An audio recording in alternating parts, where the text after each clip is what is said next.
En el nombre de Jesús vamos a leer Tito.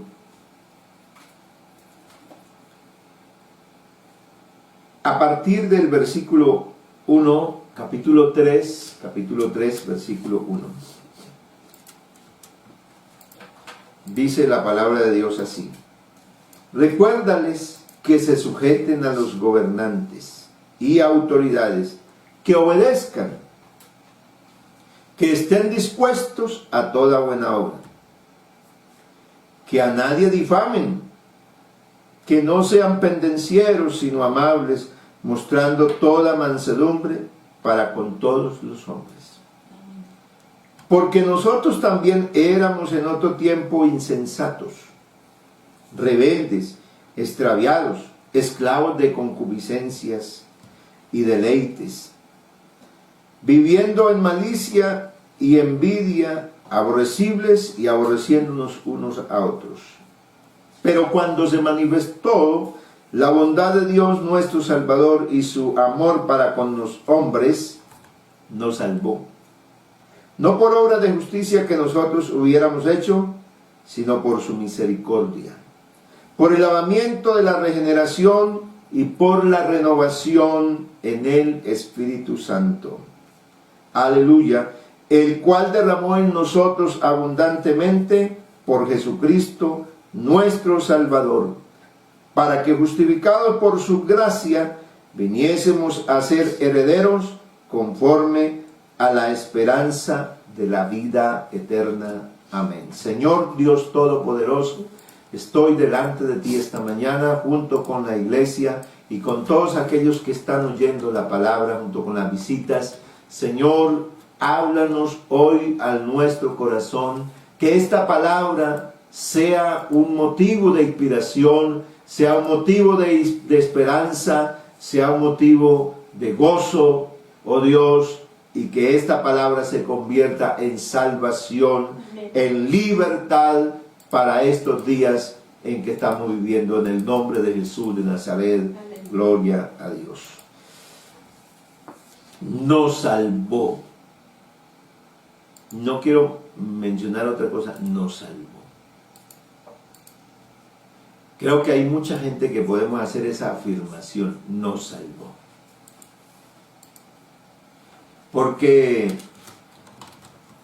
cuando nosotros hablamos de salvación, estamos hablando de que Dios nos rescata, nos libra en muchos momentos, en infinidad de situaciones. Eso es salvar, porque salvar es librar a alguien de un momento donde él mismo no se puede librar. Uno hace esa afirmación en muchos momentos en que uno vive y uno dice, me salvó. Pero cuando uno está diciendo me salvó, está haciendo referencia a alguien distinto a uno. Yo no sé si eso lo podemos comprender, porque a veces nosotros sabemos eso, pero no creemos eso. A veces uno cree que se ha salvado por sí mismo, que es mis virtudes, que es mi comportamiento, lo que ha hecho posible la salvación. Y por eso es que vivimos cosas que en algún momento suenan discordantes de lo que debe ser nuestra vida y nuestra relación con Cristo, con Dios. Porque hay una situación que está viviendo la humanidad muy fuerte, muy triste. Y uno oye hasta los predicadores, bueno, hago aclaraciones. No todos los predicadores que están en las redes sociales son de la iglesia. O sea, han conocido el nombre de Jesucristo como el Salvador. Porque hay gente que se dedicó en este momento a sembrar terror. con la palabra y van a la Biblia y esculcan cuanto libro encuentran y sin hacer ningún contexto aplican todo para hablar cosas que Dios no está haciendo ni está diciendo. Por lo tanto, es preciso que nosotros estudiemos la Biblia a la luz del contexto, de lo que realmente estamos viviendo y de lo que es el Señor ahora. La iglesia y el mundo entero no está pasando por el juicio de Dios, porque los juicios de Dios todavía no se han desatado. Yo quiero ser enfático en eso, porque es que eso es lo que dice la Biblia. La Biblia es clara en que no nos puso para ira, pues no nos ha puesto Dios para ira, sino para alcanzar misericordia. Entonces, Dios no nos puso para el juicio. Entonces, la iglesia no está pasando por el juicio de Dios, porque el juicio de Dios sí se va a desatar un día. Allá en la Biblia, en Apocalipsis, dice que llegó un momento en que apareció un libro sellado que nadie podía ni mirar ni abrirlo. Y hay una exclamación: ¿quién podrá abrir el libro y desatar sus 7 sellos? Y ni en el cielo ni en la tierra, hasta que apareció alguien en medio del trono. Y este era el Cordero, el único digno de abrir el libro y desatar sus sellos. Y si usted empieza a mirar ahí en Apocalipsis, el momento cuando empieza a desatarse los sellos, ¿qué empieza a salir? Esos son los juicios de Dios. Ahí es donde comienzan los juicios de Dios. Ahí es donde se va a manifestar la ira de Dios, por cuanto la humanidad no recibió el amor de Dios para ser salvo. Pero ahorita hay algo que surgió en la tierra. Hay una enfermedad y se le conoce ahora como llegó a todas las naciones prácticamente.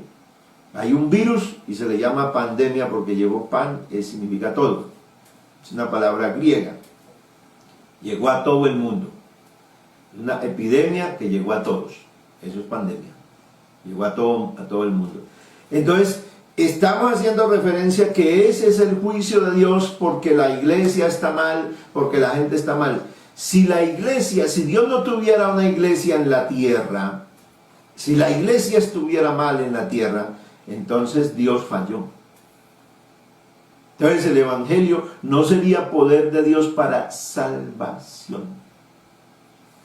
Pero el evangelio que el Señor tiene en toda la historia de la humanidad, siempre Dios ha mantenido, desde que se predicó este evangelio, desde que el Señor se levantó y mandó que se predicara el evangelio, siempre Dios ha tenido un remanente, o sea, una iglesia, un pueblo sobre la tierra. En algunos momentos de la historia pareciera que la iglesia como que no estaba, como que se había perdido, pero la iglesia nunca ha estado perdida. La iglesia siempre ha tenido un Salvador. Y yo quiero resaltar eso en esta mañana, que la iglesia tiene a alguien que la salve, y no es la iglesia como tal, no es la organización la que se ha salvado a sí misma, no es cada persona individualmente la que se ha salvado porque ha sido muy cuidadosa. No, es Dios el que nos ha salvado. Uno dice, vea, uy, me salvó, ejemplos. Me accidenté. Dice, ¿quién me salvó? Porque me sacaron. Yo tuve un accidente con mi esposa hace unos meses. Y nosotros quedamos allá metidos dentro de ese vehículo. Un accidente muy grave. Y hubo unas personas que entraron ahí y nos rescataron. Tuvieron que terminar de romper los cristales y nos sacaron. El carro quedó patas arriba. Pero ahí yo veo la obra del Señor. Nos estrellamos a 80 kilómetros. Yo tengo en la memoria lo que recuerdo antes de quedarme dormido, porque tuve eso llamado microsueño. Lo que yo recuerdo es que la aguja me marcaba 80 kilómetros y iba más o menos en rectas, y ahí donde cerré los ojos y me fui, lo siguiente que sentí fue golpes y me estrellé contra un árbol grande, nos estrellamos. ¿Quién me salvó? ¿Cómo fui librado en ese accidente? Ahí se puede interpretar muchas cosas. Y bueno, fue un juicio de Dios. No, fue un descuido humano, pero una salvación de Dios. Nos estrellamos y por los accidentes que he visto en estos días de cuarentena aquí en la ciudad de Bucaramanga, un muchacho de 21 o 24 años, le aconteció el mismo evento también. En estos días se salió del separador y se estrelló contra el árbol y falleció. Y todos los accidentes que yo veo de esa categoría son mortales, pero nosotros con mi esposa salimos ilesos, no nos pasó absolutamente nada. La mano de Dios nos guardó ahí, nos salvó. Entonces yo tengo que decir, fue alguien que me salvó, fue Dios que me salvó. La puerta del lado mío quedó totalmente metida allá en lo que son los pedales y todo esto, y en ese instante cuando nos reaccionamos del accidente, las piernas mías estaban afuera del volante. Es imposible, ningún conductor de los que sabemos que nos metemos a un vehículo y nos aseguramos el cinturón y estamos dentro de un vehículo, saque usted las piernas, sáquelas fuera del volante.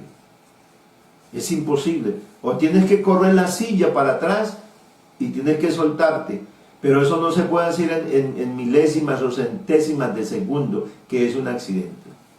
Y yo quedé con las piernas por fuera. Por eso no me pasó nada, nada en ninguna parte no pasó nada a mi esposa ni a mí. Porque eso es lo que se llama que Dios lo salva a uno. O sea, cuando lo salvan a uno es que alguien hace algo que yo no puedo hacer. Y adentro entonces, después de haber girado el carro una cantidad de metros y dando vueltas, entonces alguien rompe los cristales de afuera y nos empieza a tirar. Yo puedo salir por mi propia cuenta, mi esposa la saca. Entonces eso es salvarnos. Alguien externo a mí hace una obra para salvarme. Y creo que Dios está extendiendo su mano sobre la humanidad entera para salvarla. Dios no está airado haciéndole juicio a las naciones porque todavía no ha llegado el juicio de Dios. Mire lo que dice la Biblia. Porque es que yo quiero que miremos lo que dice la Biblia. Evangelio según Juan, capítulo número 12, versículo 45. Juan 12, 45. Dice: el que me ve, ve al que me envió. Yo, la luz, he venido al mundo para que todo aquel que cree en mí no permanezca en tinieblas. Para que todo aquel que crea en mí no permanezca en tinieblas. Quiere decir que nosotros estábamos en tinieblas, pero cuando vamos a estar atentos y vamos a continuar con este tema.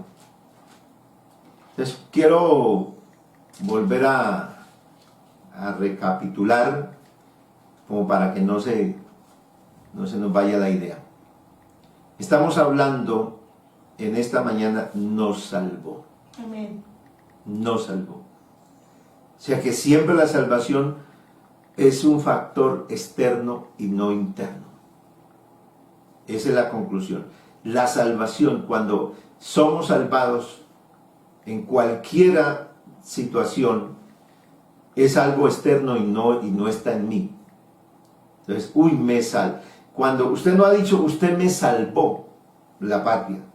O sea, porque hizo algo que yo tenía que hacer. O me trajo algo que yo no tenía. Dice, usted me salvó, me acaba de salvar. porque siempre la salvación es un factor externo, no será interno.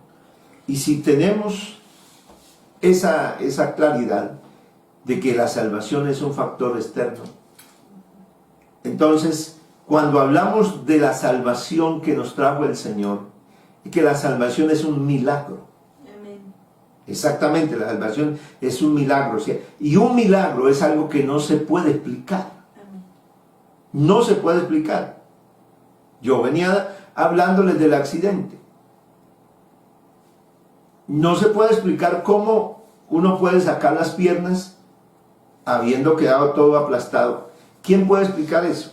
Cuando yo fui a reclamar el vehículo a los patios, como unos 4 días después, a donde lo llevaron, yo llegué al parqueadero y pues me llamó la atención lo que me sucedió ese día. Y es que yo llegué preguntando, ahí vengo a retirar un vehículo, aquí tengo la orden. Ya estábamos a poquitos minutos de que cerraban ese lugar, y a mí me apremiaba porque ya venía la grúa a recogerlo. Así que yo le dije al Señor, vengo, por favor, déjeme sacar un vehículo. Dijo, no, es que ya estamos para cerrar. Dijo, ¿y dónde está su vehículo? ¿Cuándo lo trajeron? Digo, estos días lo trajeron. Es un carro, está accidentado. Entonces dijo, bueno, siga porque ya vamos a cerrar. Y yo cuando digo, mire, ese que está allá. Y entonces me dice el vigilante, me dice, uy, el que venía en ese carro, los que iban en ese carro tuvieron que matarse. Entonces, porque digo, ese carro está vuelto nada, quedó totalmente inservible.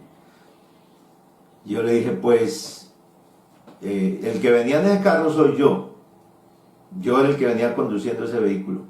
Y el hombre me volteó así, me miró y dijo, no puede ser, usted no es. Porque es que un milagro no se puede explicar. Entonces yo, como vi que no tenía manera como de convencerlo en ese momento de que yo era el que iba en ese vehículo. ¿Sabe por qué? Porque es que el personaje que me dice eso es un hombre que trabaja en el tránsito, trabaja en los patios y está acostumbrado y ha visto cantidad de vehículos y conoce una cantidad de historias de esos vehículos que entran ahí vueltos nada. Y así que él sabe que por regla general los vehículos que entran así, los ocupantes del mismo o están muy graves heridos o murieron. Pero que alguien vaya, que entre 3, 4 días después y entre caminando y no le vea ningún rasguño, ¿cómo le voy a creer yo a él? Entonces, como yo no lograba convencerlo así, entonces me desabroché el botón de la camisa porque el cinturón me había quedado marcado acá. Tenía esa marca aquí, morado acá. Entonces me desabroché y le mostré así y le dije, mira, yo venía conduciendo ese vehículo. Le llamó tanto la atención a ese señor vigilante que fue conmigo hasta allá y dijo, no, esto hay que contarlo. Párese ahí. Y me hizo poner ahí al lado del vehículo y me dijo, déjeme tomarle una foto, porque es que esto no se ve casi nunca, que una persona haya vivido algo así y esté viva y esté bien, o sea, no le haya pasado nada. Eso es un milagro y eso se llama gracia de Dios, eso se llama salvación de Dios. Nadie puede hacer eso que hizo el Señor y que sigue haciendo en la humanidad, porque los testimonios son muchos y son diversas las personas que pueden hablar de que han sido salvadas en un momento impresionante. ¿Por qué? Porque Dios es eso. Entonces Dios en este momento de la historia de la humanidad está no trayéndole juicio como alguno ha pensado, como alguien puede manifestarlo, predicarlo, porque el Señor dice ahí en Juan capítulo 12 versículo 47, al que oye mis palabras y no las guarda, yo no le juzgo. Al que oye mis palabras y no las guarda, yo no le juzgo. porque no he venido a juzgar al mundo, sino a salvar al mundo. El Señor vino a salvar al mundo. Aleluya. El que me rechaza y no recibe, vuelve a hacer el énfasis, el que me rechaza y no recibe mis palabras tiene quien le juzgue. La palabra que he hablado, ella le juzgará en el día postrero. Así que el Señor no está haciendo, en este momento no le está haciendo juicio a nadie para destruirlo. Si hay algunas cosas que están pasando, es un llamado de atención, pero no es el juicio, no es la ira. Exactamente, porque es que el juicio de Dios es la ira de Dios. Y la ira de Dios no se ha desatado. Lo que está ahorita presente en este tiempo en la humanidad se llama la gracia de Dios. La gracia de Dios, que es el regalo de Dios para la humanidad, porque nos salvó, dice la palabra de Dios, no por obras de justicia que hubiéramos hecho, sino por su misericordia, por el lavamiento, por la regeneración, por la renovación en el Espíritu Santo. Así que el que nos salvó no fue por ninguna obra, no fue por nuestra piedad, no fue por alguna virtud nuestra, al contrario, fue por la misericordia de Dios, fue por el amor de Dios, el que Él nos rescató, el que Él nos salvó. Entonces, amada iglesia, estimado amigo que me oye esta mañana, Dios, en verdad Dios está dándonos una oportunidad, porque ahorita no está el juicio de Dios en la tierra, ahorita no está la ira de Dios en la tierra, ahorita está la misericordia de Dios en la tierra. Bendito sea el Señor, bendito sea el Señor. Y claro que tienen que verse en esto, porque son algunas de las cosas que están destinadas para el final, pero el Señor dice que cuando todo esto acontezca, que terremotos, que pestes, que hambres, y una nación contra otra nación, un reino contra otro, dice, y todavía no es el fin, todavía no es.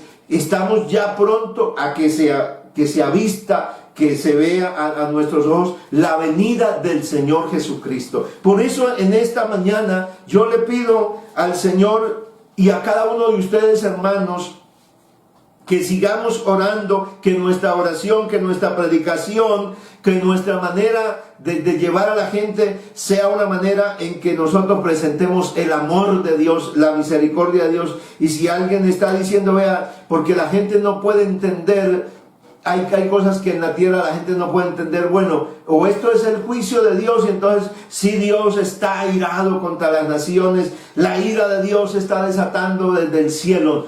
No, la Biblia no dice eso.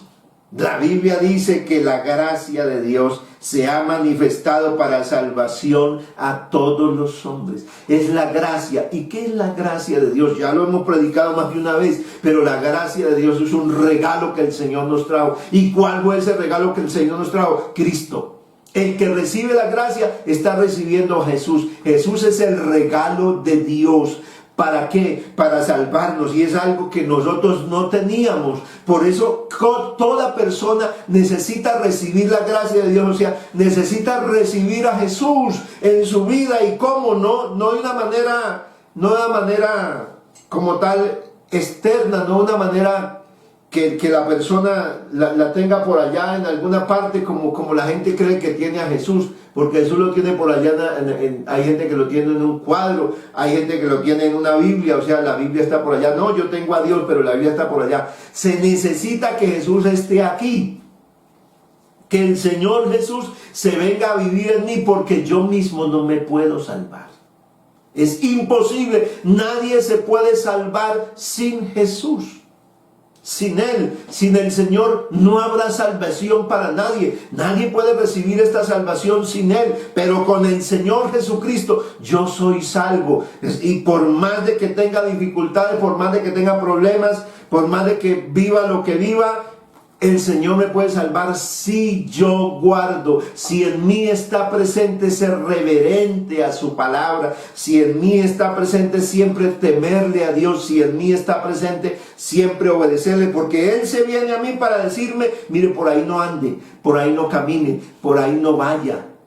Eso es lo que Dios me viene en mi vida, eso es lo que Dios hace. Su palabra se viene a morar en mí, pero no solamente su palabra se viene a morar en mí, sino que Él mismo hace morada en nosotros, porque somos nosotros el templo. Pero la razón de que Cristo viva en mí es ¿para qué? Para que yo pueda ver, para que yo pueda palpar la salvación de Él todos los días de mi vida. Y por esa salvación, cuando uno Dios lo rescata de algo, cuando Dios lo libra de algo, uno queda con una gratitud tan grande. Cuando usted tenía una deuda y no sabía qué hacer, cuando usted le iban a rematar la casa, cuando usted no podía pagar las cuotas, cuando usted no tenía para el mercado, cuando usted no tiene para los recibos, etcétera, de cosas, pero le llega esa bendición, usted a veces no es capaz de contenerse, usted se quebranta, uno tiene que derramar lágrimas,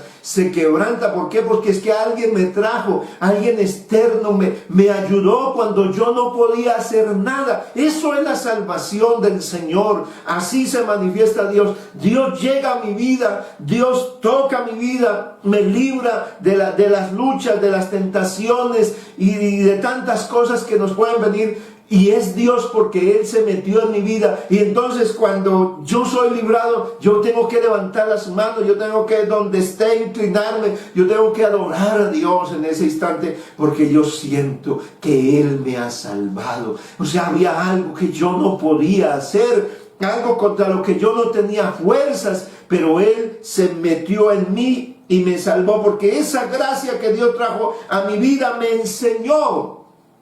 Es Cristo en mi corazón el que me enseña a renunciar a lo malo, a los deseos mundanos. Él es el que me enseña a que vivamos en este mundo de una manera sobria, o sea, de una manera equilibrada, a que vivamos de una manera justa, a que vivamos de una manera piadosa, con algo que nos alienta, que nos impulsa. Según el versículo 13 de Tito, en el capítulo 3 dice, ¿qué es eso que nos alienta, que nos mantiene con esa luz, con esa lámpara encendida, aguardando la esperanza bienaventurada y la manifestación gloriosa de nuestro gran Dios y Salvador Jesucristo? Él es el que vino a nuestras vidas. Por eso nosotros, yo no puedo, mi hermano, no puedo.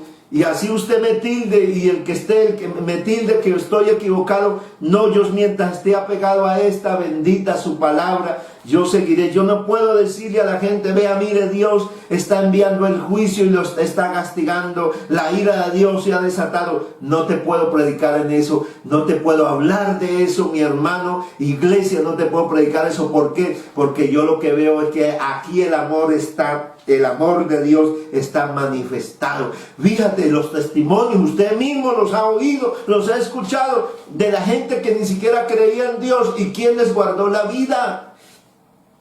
¿Quién le guarda la vida al incrédulo, al que se la da de ateo? ¿Quién se la guarda? ¿Quién le guarda la vida al religioso, al malhechor? ¿Quién le guarda? ¿Quién le sostiene la vida?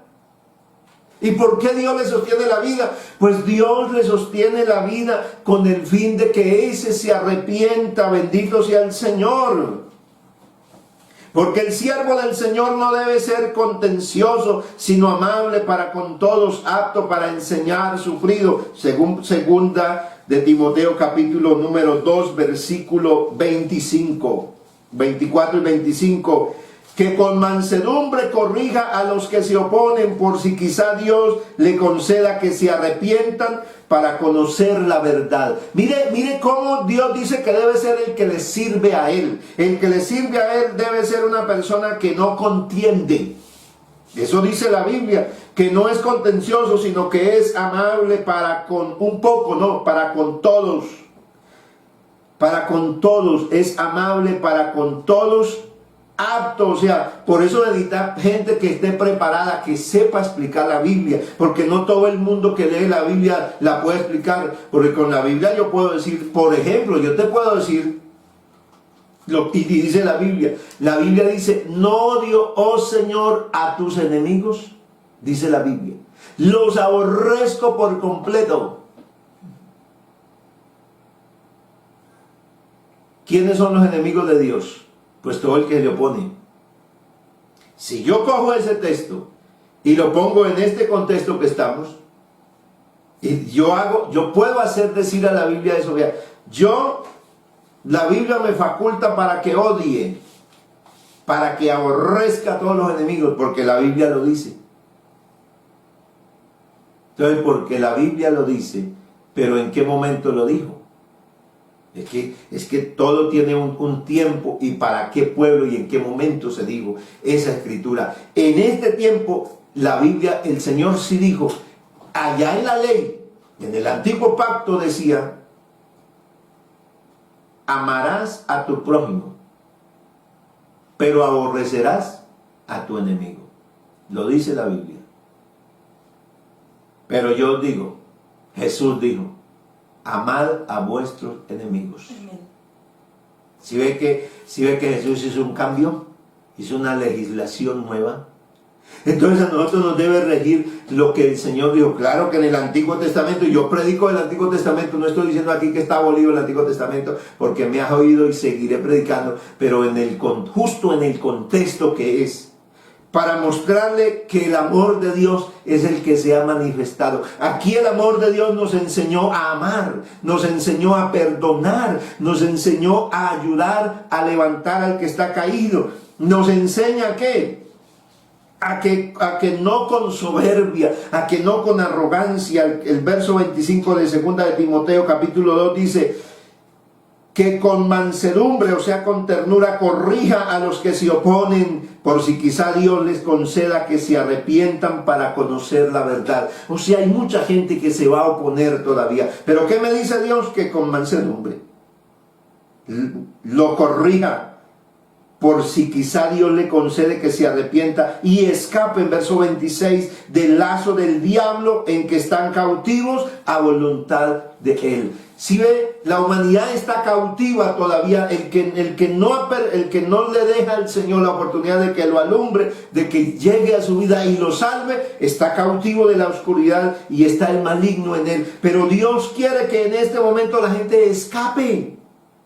La humanidad escape de lo que vendrá, porque ahora no está la ira de Dios. Dios está en su inmensa gracia salvando la humanidad. Yo no sé si usted podrá creer lo que dice la Biblia, pero la Biblia dice que cuando se manifestó la bondad de Dios nuestro Salvador y su amor para con los hombres, su amor para con los hombres nos salvó. No que nosotros fuéramos tan bellas personas, no. Al contrario, nos dice el Señor, ahora los que conocimos, no, es que nos salvó y tenemos que tener un reconocimiento, una gratitud, y estamos que estar dispuestos para toda buena obra, que no difamemos a nadie, que no seamos pendencieros, o sea, que no seamos peleoneros, sino amables, mostrando toda mansedumbre para con todos los hombres. Tito capítulo 3 versículo 2.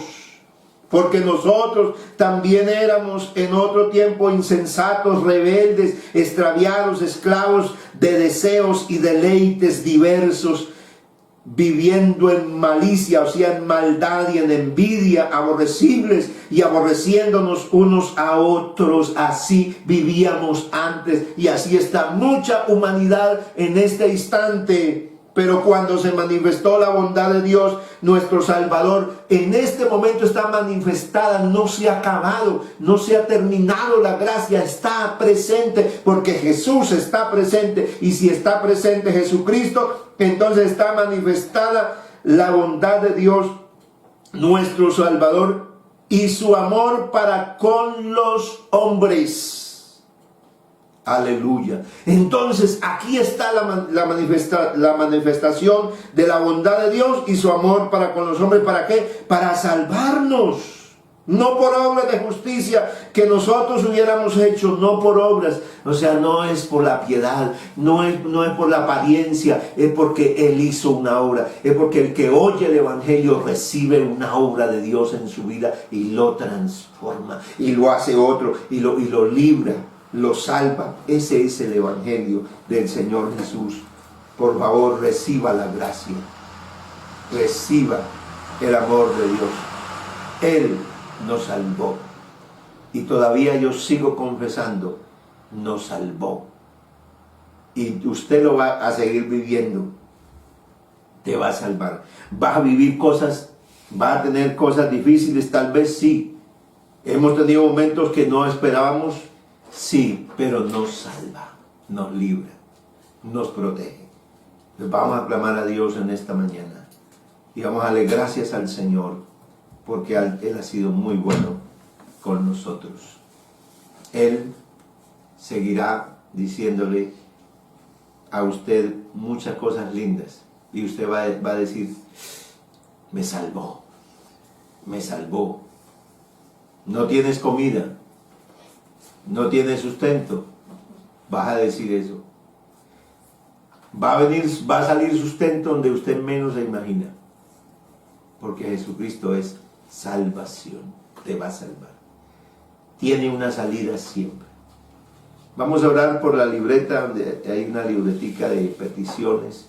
Aquí los hermanos han puesto algunas peticiones en esta mañana. Entonces vamos a orar por cada uno de estos hermanos. Hay niños enfermos, hay gente agobiada en la clínica, en los hospitales con este virus.